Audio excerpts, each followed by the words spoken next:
I looked at this bell to bell, and I'm very sorry that this is late. Like I said before, I have some things to do. I'm trying to set up a computer for somebody. But I have seen bell to bell. And I felt this. Knowing that it was recorded before Slammiversary made me feel this. They didn't need to have Slammiversary. Most of Slammiversary, the matches were solid. I won't say that all of them were bad. They were solid matches. But when you see Slammiversary, you hope that TNA would promote on the previous Impact more about Slammiversary, and the one before that about Slammiversary, and the one before that. They promoted bell to bell more than they promoted Slammiversary. And even though we have very good matches on Slammiversary, I kind of feel you could have left it out. Because even though it did go slightly into Slammiversary on bell to bell, it just felt like Slammiversary was an afterthought, even though it had some decent matches, and it had what we wonder right now, what's going to happen between Global Force Wrestling and TNA. And I'm doing a debate of the week. Watch for it. It's going to be after this. So, the first match of the night is a disbanding match. That's what I'm calling it. Disbanding match. That sounds better. Beatdown Clan versus The Rising. It had to happen. They had no direction with The Rising. They had no direction with the Beatdown Clan. One of them had to go, and I knew when Hernandez came in, they had to get rid of The Rising. But you guys tell me, when you look at Hernandez, doesn't he look way too skinny and way underjacked? I mean, underjacked to be in The Rising. I've seen Super Mech. I saw him when he was working with, well, I don't know. I'm not even going to be even thinking about Mexican America much. I don't even want to think about that. I'm leaving it alone. The women look good, but the guys sucked. But the point is, when you look at Hernandez then, compared to now, what has he been doing? Has he gone to MMA? Because Hernandez looks so small compared to everyone else. Look, Hernandez was a big guy. Now, I don't know if he went into MMA. I don't know if he just took some time off from wrestling. Or maybe he decided to stop doing the roids or stop really working out really big. Because Kenny King looked bigger than him. And it's not about his height. It's about his size. And Kenny King's not a big guy. He's a slender guy that has some build. But Hernandez looks smaller than him. And that just shows. And we look at The Rising. I kind of hoped and wished that Micah was the one who jobbed here. I knew that was going to be Drew Galloway. And Micah was going to be the first one to go. But I didn't want to see Drew have to go through so much like that. It kind of felt like he was an afterthought when it came to The Rising. And when The Rising did get some traction, TNA didn't know what to do with him. They didn't really know what to do with Eli Drake. They only showed him a couple of times. And that was when they were a trio. So in a sense, and I'm being honest here, in a sense, you just got 3MB again, but on TNA. And that is upsetting. Calm down. Between Eli Drake and Drew McIntyre. I'm going by the McIntyre things. If you look at them from the perspectives, not as Drew Galloway and Eli Drake, but Drew McIntyre and Eli Drake, Drew McIntyre had, before he joined 3MB, a better character and better build. When you look at it here, Eli Drake, near the end, just seemed to be a more stronger character, even though we have barely any exposure from him. Sorry, allergies. I just feel like between Drew and Eli, at the end of this, Eli just seemed to be stronger, particularly that he just seemed to lose because of a blown knee.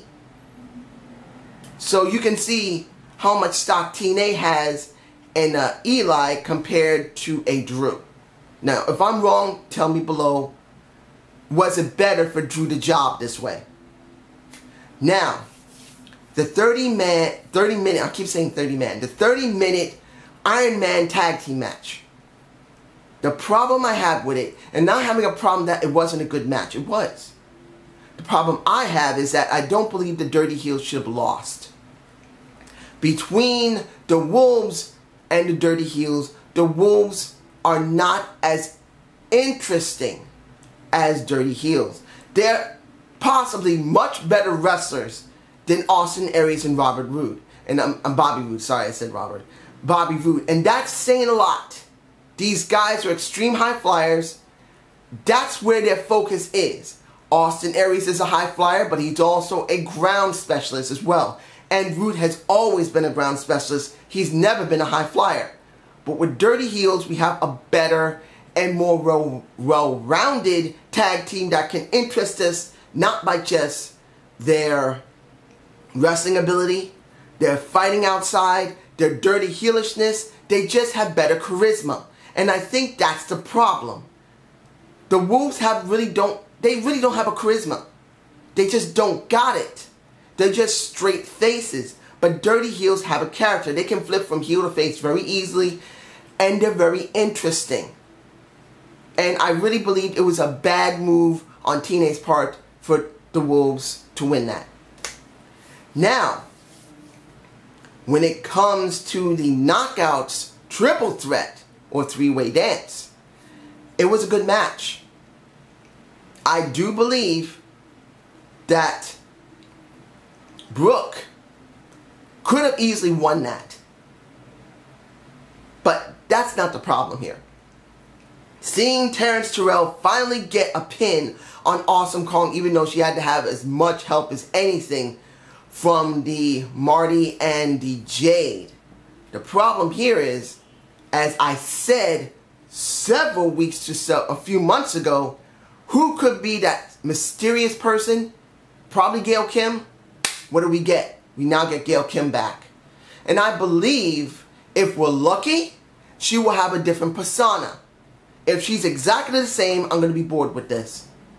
But in the end, even if I don't get bored with this, between Gail Kim and Terrence Terrell again, or if I do, one person in the end must become Knockouts champion. Of course, Brooke should be the one to try and get the championship title eventually from either Gail or Terrence Terrell. But after that, Brooke must eventually face Kong for the belt, and Kong must win it. Because we must have a very, very destructive heel at the top. Or a very destructive face if you want to go there. Kong must become champ again, eventually.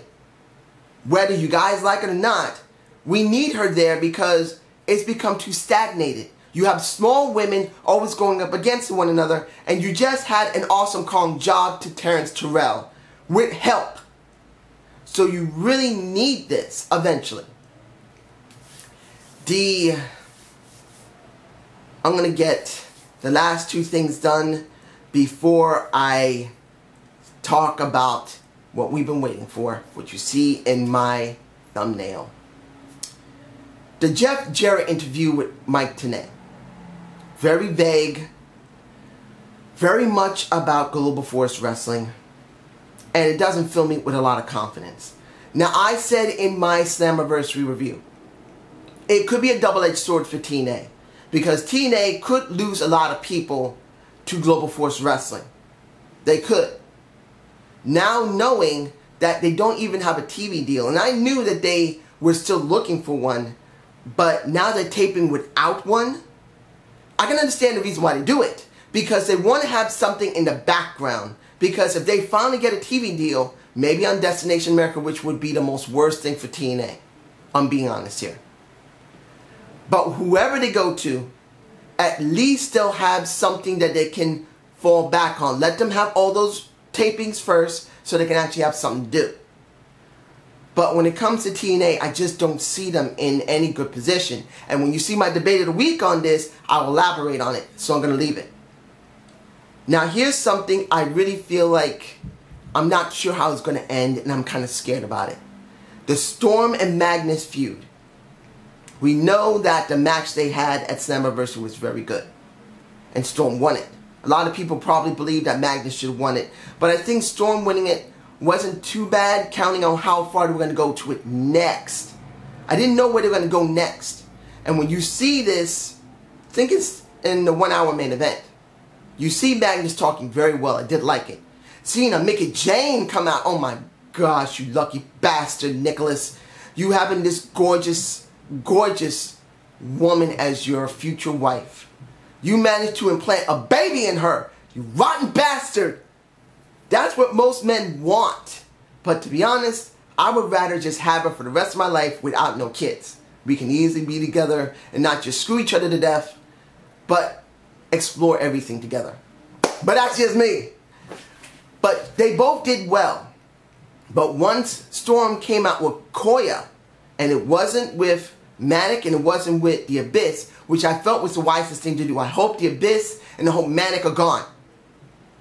I'm hoping they're gone. Let the Abyss deal with whatever he's going to deal with. Let Manic go in the X Division, be by himself, and let him keep Koya. Because he could be made into something. Maybe. Oh, eyes are itchy.